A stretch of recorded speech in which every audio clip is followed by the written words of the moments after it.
Welcome everyone to Coaching in Session. My name is Michael Rearden and I will be your mindset coach today. And today we're going to be talking about what is high performance. And if you have been around Coaching in Session for a while and this is not your first rodeo, you have now known we are focused on coaching, personal development, leadership training, helping you be the best person to get the best mindset possible. And our last two guest episodes last week, Wednesday and on Friday, we had high performance coaches come in.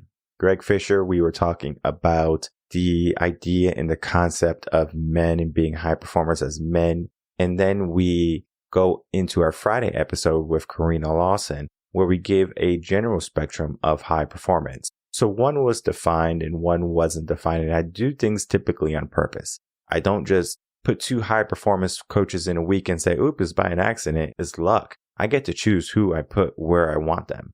Now, with that being said, the topics that we talked about, number one being men, and then number two being general high performance. The reason I did that is because we need to understand something about the mindset of our world populace right now. Our world populace mindset is this. The mindset of men has deteriorated over time because they don't have to show up. If you don't have to show up, you won't show up, or the majority of people won't show up. Why is that the case? It's because the body and the brain, it loves easy. It loves being homeostasis. It doesn't want to do extra work and exert itself. That's why people don't like going to the gym. But for the people who do go to the gym, they find a joy. They find a passion in it. It actually gives them energy. And then we look at what Karina and I were talking about last week, where we were talking about the concept of, well, you need to know where your energy is or how to get energy or where your energy is going. Because if you just have energy every morning, well, you know what? You wake up, but the first thing you do is you hit the snooze button. That required energy, number one. It required a choice, number two. And it's setting you up for failure. So we need to be very clear, which is the first thing that Karina talked about, in ourselves and what we want to do. Now, it is hard to be clear when the world is not being clear. I'm not going to get into it, but you can turn on any news. You can turn on any social media, scroll through the post, and you'll see what I'm talking about. There is so much misinformation or facts that are no longer facts, they're no longer scientific data. It's just someone's belief. It's the statistic, it's what's trending. And this is where we are. So what's trending in culture is men not showing up. I know it's a hard pill for men to swallow because it's like, yeah, I'm not showing up. Because the average salary of a average man is what, $45,000, $50,000? That's nothing. That's food bill. You need to elevate yourself above that. If you want to save $50,000, I'm not saying you need to be more than that. But as a man, you typically want something good in your life. Now, good can be a very slow life. You live in a cabin, get a dog, get a shotgun, sniper rifle, whatever you want, and you're good. You go hunting, you go fishing, you go relax. Watch the games if you want to, but if you're probably in the middle of the forest, I don't know if you're going to get good reception. But if you do, you're going to just be there and you're going to be cool. Not saying that life is bad. It actually sounds great. But for me, it's like, I want to create something. I want to create the legacy. Me just being in a cabin like, Henry Thoreau, that's cool. Yeah, people will know me and they'll read my books and things like that. But I wanted to create more impact. Not everyone wants to create impact. Yes, people want to be influencers and they want to be YouTube stars, and that's cool. I'm not belittling people, but people don't have to know what my name is, essentially. They don't have to know exactly what I do. Only thing I have to do is cast that pebble into the pond and allow the ripple effect to change the whole entire world. What I am doing is going to put my name out there. People will know who I am. They will know the brand. They will know the business. When they hear that name, they're going to say, this sounds familiar. That's a good sign. But it's not necessarily what I go for. I'm not saying, I want everyone to know my name and I'm passing out business cards with my name on it and I'm telling everyone my name is Michael Rearden when I see them. I just say, hey, how you doing? I don't got to tell them my name. I don't got to tell them what I do. If they ask, I tell them. I give them a card if they want one. But I don't shove what I want to spread into the world down people's throats and in their minds. This is optional. Just how people can press play, they can also press pause, they can also turn off, and they can put on their TikToks, they can do whatever they want. But this is about personal development. This is about leadership. This is about mindset training. This is about you and your growth. Because if you are just stuck in a mindset that is not benefiting you, that is keeping you complacent, that's keeping you stagnant, are you really living life the way you want to be living? Because there's an inclination, an inkling in all of us that wants more, that aspires to be more. So we're dreamers, we're doers, yet at some point we lose that fire. Yet at some point we lose the ability to be more than what we are. We become a normal person. We become average. But the problem with average is that when you're average, you have a lot of problems. You have average people problems. I was listening to a story the other day, and an average person problem is, my wife cheated on me or something like that, right? Or I'm getting a divorce. It's an average person problem. If a millionaire or a billionaire is getting divorced, oh well, I'll get another one. More of their problems are, my jet needs to be maintenance and I have to fly this other jet that's a little bit smaller. But hey, we'll make it. The average person is going to see that as, oh, boo-hoo, like you can't fly in your private jet. So sad. But you still get to fly in a private jet. So it's like, what are we doing? We belittle the people who are successful. And then for the people who are just average, we say this is the aspiration you should be going for. Robin Hood is a great example, right? We take from the rich and we give to the poor. Yet we tout the poor and we tout this normality and we shun what the rich people are doing. We shun their mindset. We shun their high performance. Now, I'm not saying that every billionaire is going to be a high performer. Some might be silver spoon or trust fund babies. It's very possible. I'm not saying that's not the case. And it's easier to make money when you have money.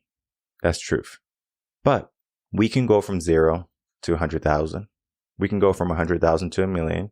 We can go from 1 million to 10 million if you know how to do it. But I will tell you, most people are not willing to do what it takes in order to get those results. Most people want easy. Most people want to remain comfortable. And there's nothing wrong with living an easy life and living a comfortable life. But if you want to have some significant changes in your life, you have to put forward significant effort.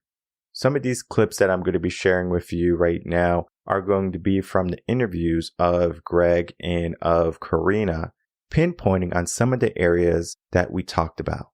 Now, those areas are going to be just a generalization of how we can get into the mindset, or maybe even the mindset that is going on currently. The end result is we need to be in a better place mentally.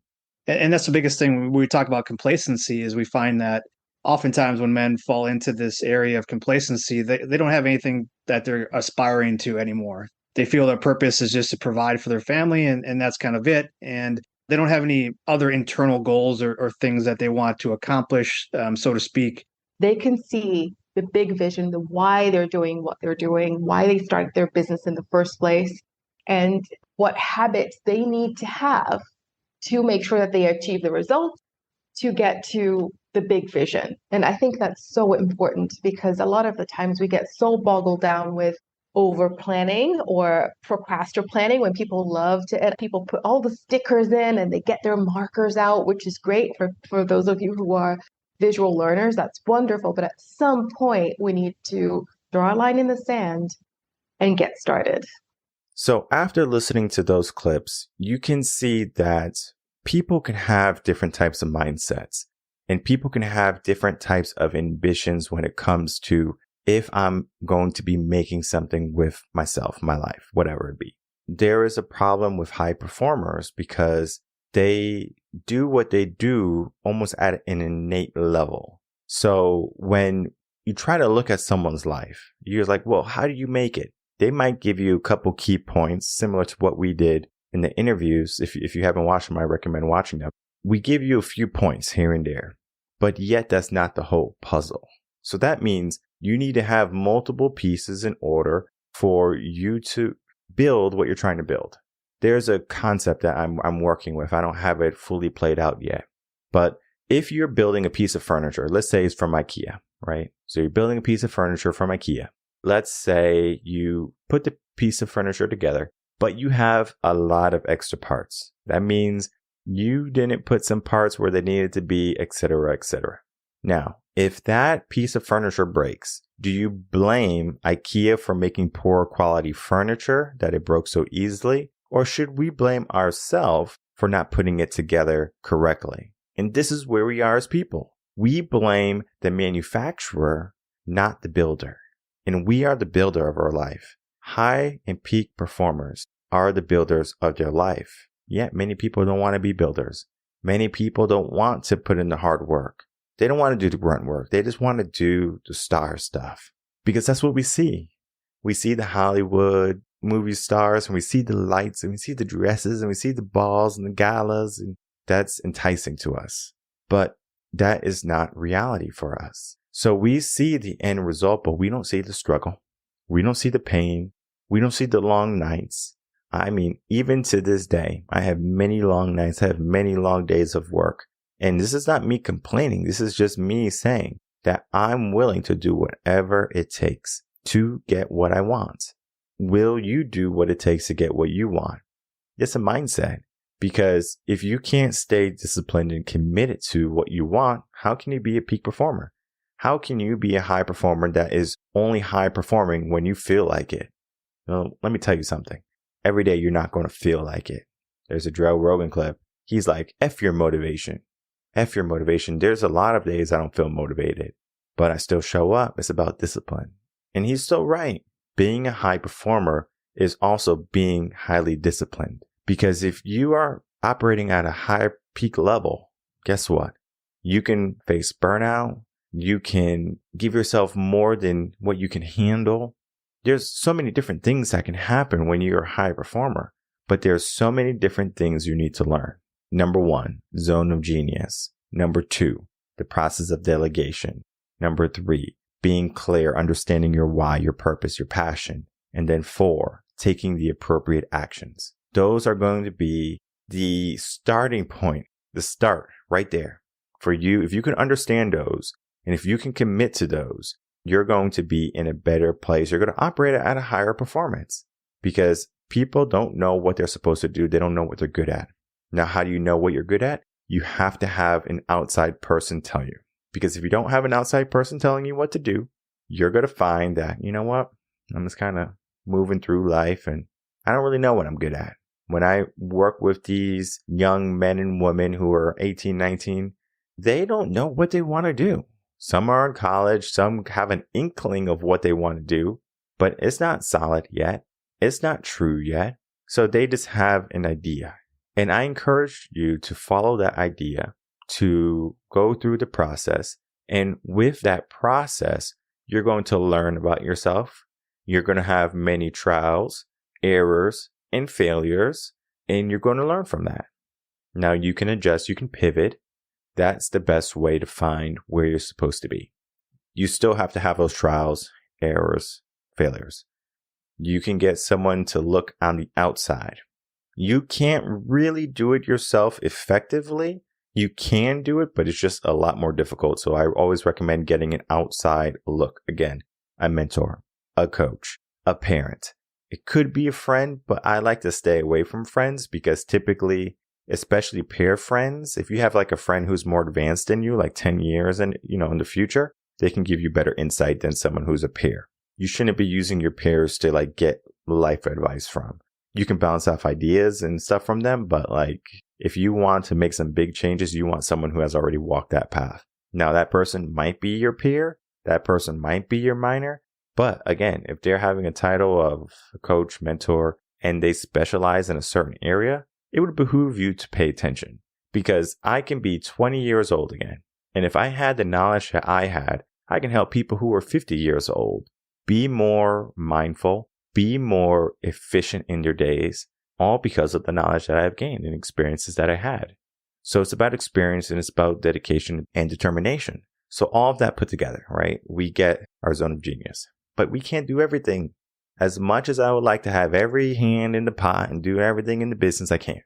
I can't do the social media. I can't do all the outreach as much as I would love to. Yes, if we have a workshop, I'm there to talk to you.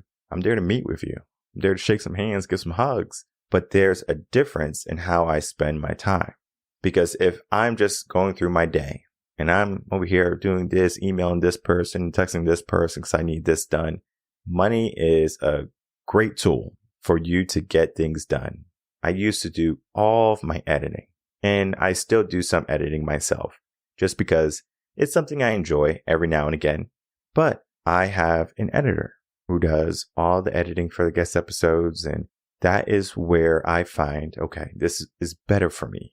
I would rather pay someone so I have more time to coach other people. So I'm delegating a process that doesn't need my touch, that is not my zone of genius, and I say, I'm going to give it to someone else. Same thing with emails, same thing with social media. Yes, I can be good at it, but do I want to be good at it? And some people, they try to be good at everything. Oh, I'm going to do everything. I'm going to wear all the hats. And this is where the mindset of society comes in. So for example, this is a great example. We have the feminist movement. Women want to be the protectors, the providers. They want to be the mothers. They want to be everything. The lovers, the caregivers, you name it, they want to be it. But can they be effective in those roles? The short answer is no. The long answer is, I can't try. Yeah, you can definitely try, but you're going to sacrifice in some area. And I hope it's not the kids, but it tends to be the kids. So we will focus on our career before we focus on kids and the family. We will focus on our life before we focus on our parents' lives or anyone else's lives. We have become singular. We have become selfish. But in order to be a high performer, there does have to be that aspect of being a little bit selfish because you're focused on your growth. You're focused on making sure you're doing what needs to be done. Yes, you can make some sacrifices here and there, but peak performance is going to require you to be in peak optimal mindset. So that means you're focused on what you need to be focused on. You don't have your hand in every single pot trying to do everything. You're going to burn out. You're going to crash. So we can't have that for our mindset. So we delegate what we don't need to do. So if you don't want to raise a family, you still want to be a protector and provider and stuff like that, cool. But maybe you just want to be the provider. You don't want to be the protector. You can find someone who just wants to be the protector. Heck, you can hire a bodyguard. Money. Money can give you exactly what you're looking for. You need a nanny? Money. You need groceries sent to you? Money. You need food prepared for you? Get a cook? Money. So money is able to do many different things. But yet, just by spending the money doesn't mean intrinsically you're going to feel good about it. If you made macaroni and cheese for your kids, it's different than a chef made it. Not saying that the chef's macaroni and cheese is not going to be delicious. When you feed your child and you're like, here, this is for you. It's a different feeling than if you went to a restaurant and your kid is eating macaroni and cheese. It's just different. All right. If you're not a parent, you don't know. It's the truth. To be a high performer, you do have to delegate. You do have to understand what you're supposed to be doing. You can't do everything. So know where you're good, know where you shine, and then focus on what you need to do. The other areas are going to be self-explanatory because high performance is what high performance is, being the best person you can be. The problem with being that person is that we have a lot of bad examples. Well, what is a good example of someone who's a high performer? You can decide what that example is for you. My recommendation is to find someone who's way ahead of you, way ahead. They have a successful business. Maybe if you're looking for family, they have a successful marriage. They have something that they built and they're ahead of you. You get them as mentors. You get them as people that are going to help you gain the knowledge you need in order for you to build. And from there, you build. But you just don't build anything that you want or you feel like. You build exactly what you're trying to create. Sometimes people, they get into this mindset of, well, I'm doing something, right? You're being productive. You're building, but you're not building anything significant. And then you're upset that you don't have good things in your life. And then you're upset that you don't have the energy or that you don't have the commitment. And year after year, we get beat down. Every New Year's resolution that you fail to commit to, you get beat down. And your subconscious brain learns something. Oh, nothing happened. And we're going to be diving into that next week on Monday. The concept of the conscious mind, the subconscious mind, and the unconscious mind.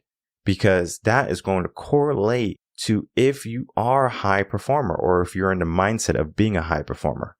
People are just going to be stuck where they are. And there's nothing wrong with being stuck.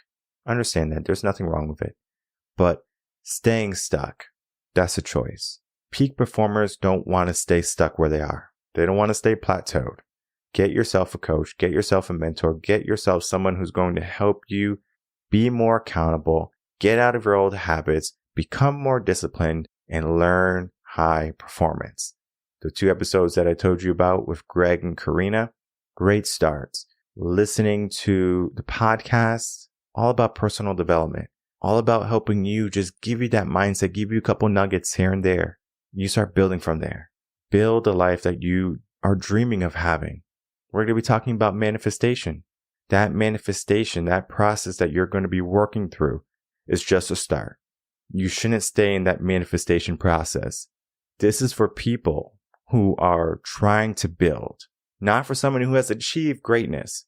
If you're down or average or below average, wherever you are, you need to do something. If you are average or below average, this is going to be the foundation for you to build on, to be a high performer, to be a peak performer, to be the best version of yourself, to reach your highest potential or to reach a higher potential. And then from there, we can continue to modify and make some alterations here and there to make sure it's the right fit for you. Because the process of coaching should be individualized. And if everything is just a program, if everything is just one episode, yes, we are going to be creating an impact, but what you need might not be what everyone else needs. And if you try to do what everyone else is doing and you're not doing what exactly you need, this is where we are. We're stuck in that rut. So get out of that rut. Stop living in mediocrity. Stop living in complacency. Stop living in your comfort zone and start reaching for higher potential. My name is Michael Rearden. I'm a mindset coach. If you have any questions, you can email me coachinginsession@gmail.com, and I'll see everyone on the next episode of Coaching in Session. Until then, everyone take care.